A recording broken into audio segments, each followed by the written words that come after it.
പ്രിയപ്പെട്ട വിദ്യാർത്ഥികളെ, മാന്യ സഹകാരികളെ, അജിത് കുമാർ കോപ്പറേറ്റീവ് എഡ്യൂ സോണിൻ്റെ ബാനറിൽ നമ്മൾ അവതരിപ്പിക്കുന്ന സഹകരണം പുതിയ വാർത്തയുടെ ഏറ്റവും പുതിയ എപ്പിസോഡിലേക്ക് എല്ലാ മാന്യ പ്രേക്ഷകരെയും ഹാർദമായി സ്വാഗതം ചെയ്യുന്നു. സുസ്വാഗതം.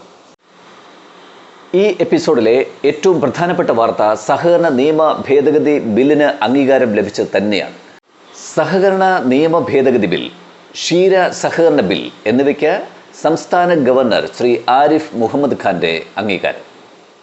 നീണ്ട ഇടവേളയ്ക്ക് ശേഷം സംസ്ഥാന ഗവർണർ ശ്രീ ആരിഫ് മുഹമ്മദ് ഖാൻ ഒപ്പുവെച്ചതോടെ സംസ്ഥാന നിയമസഭ അംഗീകരിച്ച സഹകരണ നിയമ ഭേദഗതി ബില്ല് നിയമമാകുന്നു. സഹകരണ മേഖലയിൽ വർദ്ധിച്ചു വരുന്ന അഴിമതി വലിയ തോതിൽ ഇല്ലാതാക്കുന്നതിനും മേഖലയെ ആധുനികവൽക്കരിക്കുന്നതിനും ഉതകുന്ന നിരവധി ഭേദഗതി നിർദ്ദേശങ്ങളാണ് ഇതിലൂടെ നിയമമാകുന്നത്. സഹകരണ മേഖലയിലെ ആഡിറ്റ് സംവിധാനം കൃത്യമായി ബലപ്പെടുത്തുന്നതും പൊളിച്ചെഴുതുന്നതുമായ നിരവധി നിയമ ഭേദഗതികളാണ് ഇതിലൂടെ നിയമമായി മാറുന്നത്.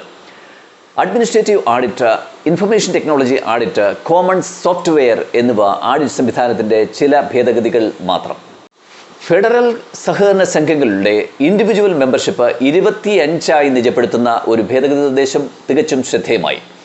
Section 63 director cooperative adit, section 65 enquiry, section 69 dispute, അതുപോലെ തന്നെ സെക്ഷൻ 80 എന്നിവയിലെ കാതലായ മാറ്റങ്ങൾ നിയമ ഭേദഗതിയെ തികച്ചും ശ്രദ്ധേയമാക്കുന്നു. തുടർച്ചയായി 3 ടേമിൽ കൂടുതൽ ഭരണസമിതിയിലേക്ക് തിരഞ്ഞെടുക്കപ്പെടുവാൻ അയോഗ്യത കൽപ്പിച്ചുകൊണ്ടുള്ള സെക്ഷൻ 28 വന്ന ഭേദഗതി നിർദ്ദേശം തികച്ചും ശ്രദ്ധേയമാണ്. മേഖലയിൽ കണ്ടുവരുന്ന അനിഷ്ട പ്രവൃത്തികളുടെയും അഴിമതികളുടെയും കുത്തൊഴുക്ക് ഒരു പരിധിവരെ ഇല്ലാതാക്കാൻ ഈ ഭേദഗതിയിലൂടെ സാധ്യമാകും എന്ന് പ്രത്യേകം കരുതപ്പെടുന്നു. പുതിയ സഹകരണ നിയമ ഭേദഗതിയുടെ സമ്പൂർണ്ണമായ അവലോകനം അജിത് കുമാർ കോപ്പറേറ്റീവ് എഡ്യൂ സോണിൽ ലഭ്യമാണ്. ഇതിനായി താഴെ കാണുന്ന ലിങ്ക് സന്ദർശിക്കുക, സമ്പൂർണ്ണ നിയമ ഭേദഗതികൾ മനസ്സിലാക്കുക. ഇനി സഹകരണ രംഗത്തെ പ്രമുഖ അപ്പെക്സ് സ്ഥാപനമായ ലേബർ ഫെഡിൻ്റെ പ്രവർത്തന വൈപുല്യത്തിലേക്ക് ഒരു റിപ്പോർട്ട്. കേരളത്തിലെ പ്രാഥമിക ലേബർ കോൺട്രാക്ട് സഹകരണ സംഘങ്ങളുടെ അപ്പെക്സ് സ്ഥാപനമായ ലേബർ ഫെഡിൻ്റെ പരിശീലന കേന്ദ്രം സംഘടിപ്പിക്കുന്ന വിവിധ പരിശീലന പരിപാടികളുടെയും തൊഴിലാളികളുടെ അപകട ഇൻഷുറൻസ് പദ്ധതിയുടെ പ്രഖ്യാപനവും സഹകരണ വകുപ്പ് മന്ത്രി ശ്രീ VN വാസവൻ തിരുവനന്തപുരത്ത് നിർവഹിച്ചു.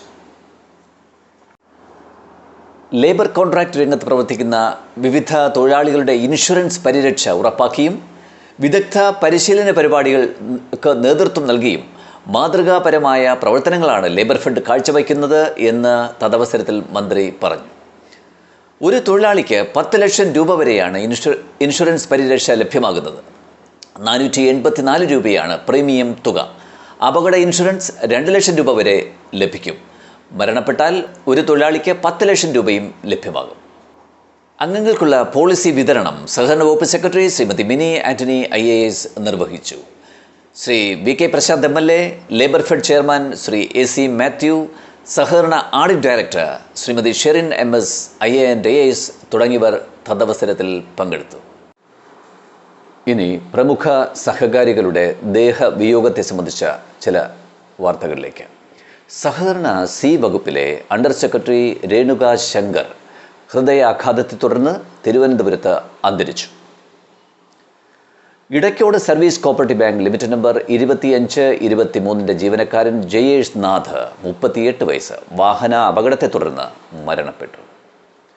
പ്രമുഖ സഹകാരിയും ചെമുരുതി റെസിഡൻസ് വെൽഫെയർ സഹകരണ സംഘം ബോർഡ് മെമ്പറുമായ ശ്രീ അബ്ദുൽ റഷീദ് അന്തരിച്ചു. അകാലത്തിൽ നമ്മെ വിട്ടുപിരിഞ്ഞ മാന്യ സഹകാരികൾക്ക് അജിത് കുമാർ കോപ്പറേറ്റീവ് എഡ്യൂ സോണിൻ്റെ ആദരാഞ്ജലികൾ ഇവിടെ രേഖപ്പെടുത്തുന്നു. കൊല്ലം ജില്ലാ സഹകരണ ടീം ഓഡിറ്റ് പദ്ധതി വിശദീകരണ യോഗം സംഘടിപ്പിച്ചു. സഹകരണ ഓഡിറ്റ് സംവിധാനം ശക്തിപ്പെടുത്തുന്നതിൻ്റെ ഭാഗമായി നടപ്പിലാക്കിയ ടീം ഓഡിറ്റ് സംവിധാനം കൊല്ലം ജില്ലയിൽ നടപ്പിലാക്കുന്നതിൻ്റെ മുന്നോടിയായി ടീം ഓഡിറ്റ് പദ്ധതിയുടെ വിശദീകരണ യോഗം സംഘടിപ്പിച്ചു. Audit director Shrimati Sherin IAS അധ്യക്ഷയായ ചടങ്ങിൽ സഹകരണ സംഘം സെക്രട്ടറി ശ്രീമതി മിനി ആന്റണി IAS ഉദ്ഘാടനം ചെയ്തു.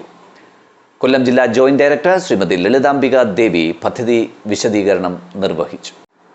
സംസ്ഥാനത്ത് റവന്യൂ റിക്കവറി നിയമ ഭേദഗതി നടപ്പിലാവുന്നു. സംസ്ഥാനത്തെ റവന്യൂ റിക്കവറി ഭേദഗതിയിലൂടെ ജപ്തി നടപടികളിൽ സർക്കാരിന് ഇടപെടാൻ അവസരമൊരുങ്ങുന്നു. ഇതിലൂടെ ദേശസാൽകൃത സ്വകാര്യ ബാങ്കുകളിൽ നിന്നും വായ്പയെടുത്ത ജപ്തി നടപടി നേരിടുന്നവർക്ക് ഇത് ആശ്വാസമാകും. ജപ്തി നടപടികളിൽ ഇളവനുവദിച്ച വായ്പാ തിരിച്ചടവിന് കൂടുതൽ സാവകാശം നൽകാൻ സർക്കാരിന് ഇതിലൂടെ കൂടുതൽ അധികാരം ലഭിക്കും. ഇത്തരത്തിലായിരിക്കും നിയമ ഭേദഗതി നടപ്പിലാക്കുക. ഭേദഗതി നിർദ്ദേശങ്ങൾ മന്ത്രിസഭയുടെ പരിഗണനയിൽ ആണ്. കയർ ഉൽപ്പന്നങ്ങൾക്ക് അന്താരാഷ്ട്ര വിപണി ലക്ഷ്യമിട്ട് ഓൺലൈൻ ഭീമൻ വാൾമാർട്ടുമായി സഹകരിക്കാൻ കയർ കോർപ്പറേഷൻ. ഇതിലൂടെ വരുന്ന മാസത്തോടെ കയർ ഉൽപ്പന്നങ്ങൾ ഓൺലൈൻ വിപണിയിലൂടെ നമുക്ക് ലഭ്യമാകും. കൂടാതെ കയർ ഉൽപ്പന്നങ്ങളുടെ വൈവിധ്യവൽക്കരണത്തിനും ഷോറൂമുകളുടെ നവീകരണത്തിനും കയർ കോർപ്പറേഷൻ ലക്ഷ്യമിടുന്നുണ്ട്.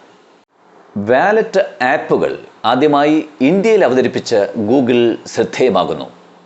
ചെറിയ ചെറിയ പ്രതിദിന ഇടപാടുകൾക്ക് പുറമെ വിമാന ടിക്കറ്റ്, ഗിഫ്റ്റ് കാർഡുകൾ, സിനിമാ ടിക്കറ്റ്, യാത്രാ ടിക്കറ്റുകൾ തുടങ്ങിയവ ഡിജിറ്റലായി വാലറ്റിൽ സൂക്ഷിക്കാനും ഇതിലൂടെ കഴിയും. PVR, Inox, air India, IndiGo, Flipkart, Kochi metro എന്നിവരുമായി സഹകരിച്ചാണ് ഗൂഗിൾ അതിൻ്റെ പുതിയ സംവിധാനം കേരളത്തിൽ ഒരുക്കുന്നത്. സംസ്ഥാനത്തെ പ്രാഥമിക സഹകരണ ബാങ്കുകൾക്ക് റേറ്റിംഗുമായി കേരള ബാങ്ക്. സംസ്ഥാനത്തെ പ്രാഥമിക സഹകരണ ബാങ്കുകളുടെ സാമ്പത്തിക അച്ചടക്കം, പ്രവർത്തന മികവ് എന്നിവ വിലയിരുത്തി ബാങ്കുകൾക്ക് റേറ്റിംഗ് നിശ്ചയിക്കാൻ കേരള ബാങ്ക് മുന്നോട്ട്. സംഘങ്ങളുടെ സാമ്പത്തിക പുരോഗതി, പ്രവർത്തന മികവ്, കാര്യക്ഷമത, സാങ്കേതിക മികവ് തുടങ്ങിയ മാനദണ്ഡങ്ങളായിരിക്കും റേറ്റിംഗിനായി പരിഗണിക്കുക. പ്രാഥമിക സഹകരണ സംഘങ്ങളുടെ പ്രവർത്തന മികവ് വർദ്ധിപ്പിക്കാനും ജനങ്ങളുടെ വിശ്വാസ്യത ഒരു പരിധിവരെ ഉയർത്താനും ഇതുമൂലം കഴിയുമെന്ന് കേരള ബാങ്ക് പ്രതീക്ഷിക്കുന്നു. National bank for agricultural and rural development NABARD വഴി ക്ഷീരകർഷകർക്ക് വായ്പ നൽകുന്നു എന്ന തരത്തിലുള്ള പ്രചരണം വ്യാജമാണെന്ന് നബാർഡ് അറിയിച്ചു. ധനകാര്യ സ്ഥാപനങ്ങൾ, സഹകരണ സ്ഥാപനങ്ങൾ എന്നിവയ്ക്കല്ലാതെ വ്യക്തികൾക്ക് നേരിട്ട് വായ്പ അനുവദിക്കുന്ന സംവിധാനം നബാർഡിന് ഇല്ല. ക്ഷീര സംരംഭകത്വ വികസന പദ്ധതി DEDS dairy entrepreneurship development scheme പ്രകാരം കർഷകർക്ക് നേരിട്ട് നബാർഡ് വായ്പ നൽകുന്നുവെന്ന വ്യാജ പ്രചരണത്തെ മുൻനിർത്തിയാണ് നബാർഡിൻ്റെ വിശദീകരണം വന്നിട്ടുള്ളത്. ഇത്തവണത്തെ കൊടും വേനൽ ചൂടിൽ കർഷകർക്ക്, പ്രത്യേകിച്ചും ക്ഷീരകർഷകർക്ക് നഷ്ടപ്പെട്ടത് 500ഓളം കറവ പശുക്കളെ എന്ന് റിപ്പോർട്ട്. സംസ്ഥാനത്ത് തുടരുന്ന കൊടും ചൂടിൽ ഇതുവരെ 500ഓളം പശുക്കൾക്ക് ജീവഹാനി നേരിട്ടുള്ളതായി കണക്കുകൾ സൂചിപ്പിക്കുന്നു.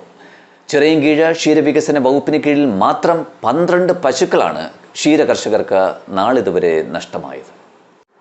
11ാമത് Asia Pacific cooperative ministers conference ജോർദാനിൽ പൂർത്തിയായി.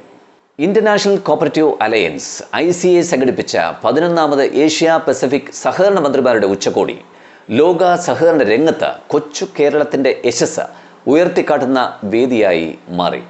മേഖലയിലെ 29 രാജ്യങ്ങളുടെ പ്രതിനിധികളാണ് ഉച്ചകോടിയിൽ പങ്കെടുത്തത്. ഈ രാജ്യങ്ങളുടെ പ്രതിനിധികൾക്ക് മുന്നിൽ കൊച്ചു കേരളത്തിൻ്റെ സഹകരണ മേഖലയിലെ സംഭാവനകൾ സഹകരണ വകുപ്പ് മന്ത്രി ശ്രീ VN വാസവൻ വിശദീകരിച്ചു. കേരള സഹകരണ വകുപ്പ് മന്ത്രിക്ക് പുറമെ കേന്ദ്ര സഹകരണ അഡീഷണൽ സെക്രട്ടറി പങ്കജ് കുമാർ ബെൻസിൽ, സഹകരണ വകുപ്പ് സെക്രട്ടറി ശ്രീമതി മിനി ആന്റണി IAS എന്നിവരും ഉച്ചകോടിയിൽ പങ്കെടുത്തു. സംസ്ഥാനത്തെ സഹകരണ സ്ഥാപനങ്ങൾ ഉണ്ടാക്കുന്ന വിവിധ സഹകരണ ഉൽപ്പന്നങ്ങൾ വിദേശത്തേക്ക്. സംസ്ഥാനത്തെ വിവിധ സഹകരണ സ്ഥാപനങ്ങൾ അവയുടെ 22ഓളം വരുന്ന ഗുണമേന്മയേറിയ മൂല്യവർദ്ധിത ഉൽപ്പന്നങ്ങൾ വിദേശ രാജ്യങ്ങളിലേക്ക് കയറ്റുമതി ചെയ്യാനായി മുന്നോട്ട്. ഇവ വിദേശ രാജ്യങ്ങളിൽ എത്തിക്കാൻ 7 കമ്പനികളും രംഗത്തുണ്ട്. ഇതിൽ ആദ്യ കണ്ടെയ്നർ അമേരിക്കയിലേക്ക് ഈ ആഴ്ച പുറപ്പെടും എന്നാണ് റിപ്പോർട്ട്. അമേരിക്ക, ഇംഗ്ലണ്ട്, യൂറോപ്പ്, മറ്റ് ഗൾഫ് നാടുകൾ എന്നിവിടങ്ങളിൽ കേരളത്തിലെ സഹകരണ ഉൽപ്പന്നങ്ങൾക്ക് സ്ഥിരം വിപണി കണ്ടെത്തുക എന്നതാണ് ഈ പരിപാടിയുടെ ലക്ഷ്യം. സഹകരണം പുതിയ വാർത്തയുടെ ഈ ലക്കം ഇവിടെ അവസാനിക്കുന്നു. നിങ്ങൾക്കും നിങ്ങളുടെ സ്ഥാപനങ്ങളുടെ, നിങ്ങളുടെ ചുറ്റുവട്ടത്തുള്ള സഹകരണ വാർത്തകൾ സഹകരണ പുതിയ വാർത്തയിലൂടെ പ്രേക്ഷകരെ അറിയിക്കാം.